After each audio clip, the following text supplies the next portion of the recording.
1 2 3 start. सबसे ज़्यादा ज़रूरी विषय पिछड़े वर्ग के लिए शिक्षा की व्यवस्था करने का है।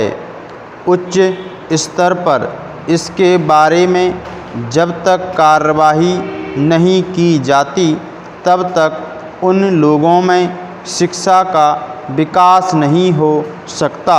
शिक्षा के क्षेत्र में अगर उनका विकास करना है तो उसके लिए छात्रावास की व्यवस्था करना बहुत ज़रूरी है। उनको मुफ्त किताबें, भोजन और कपड़ा दिया जाना चाहिए, तभी वे लोग अपने बच्चों को शिक्षा के लिए भेज सकेंगे और उनके स्तर में सुधार हो सकेगा। पिछड़े क्षेत्रों में, खासकर पहाड़ी क्षेत्रों में, पहले तो स्कूल ही नहीं होते हैं। उसके बाद शिक्षक भी वहाँ जाने के लिए तैयार नहीं होते हैं। जिन शिक्षकों को वहाँ भेजा जाता है वे एक प्रकार से इसको सज़ा मानकर वहाँ जाते हैं और अपने कर्तव्य के पालन में विशेष ध्यान नहीं देते। राज्य के अधिकारी भी इस ओर कोई रुचि नहीं लेते, कभी भी वहाँ दौरे के लिए नहीं जाते। नतीजा यह होता है कि महीने में 20 दिन वे स्कूल बंद रखते हैं। इसके लिए शिक्षकों में इन स्कूलों में दिलचस्पी बनाए रखने के लिए सरकार की ओर से कुछ विशेष भत्ता दिया जाना चाहिए, जिससे वे इस काम को सज़ा मानकर नहीं बल्कि सेवा भाव से करें। आज भी गांवों में लोग अपने बच्चों को आय का साधन मानते हैं।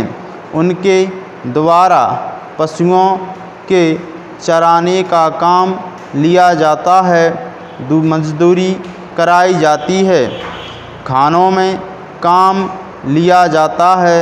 इस प्रकार की गलत प्रवृत्ति को रोकने के लिए सरकार को प्रचार करना चाहिए ताकि वे लोग अपने बच्चों को शिक्षा के लिए स्कूल भेज सकें। पैरा राज्यों में जो स्कूल हैं उनका स्तर आजकल बहुत गिरा हुआ है। वहाँ पढ़ाई की तरफ बिल्कुल ध्यान नहीं दिया जाता है। कई जगहों पर आपने अपने केंद्रीय स्कूल खोले हैं। मैं चाहता हूँ कि प्रत्येक ज़िले में कम से कम एक केंद्रीय स्कूल हो जो शिक्षा मंत्रालय द्वारा चलाया जाए, ताकि उस क्षेत्र के दूसरे स्कूल उस स्कूल से लाभ उठा सकें और वहाँ पर बच्चों की पढ़ाई का स्तर ऊंचा हो सके। पैरा दोपहर के भोजन के संबंध में पिछले बजट के समय सरकार की ओर से घोषणा की गई थी।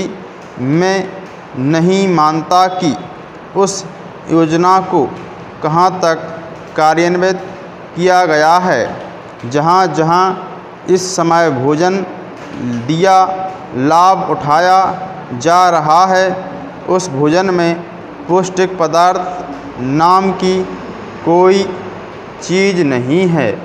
स्टॉप।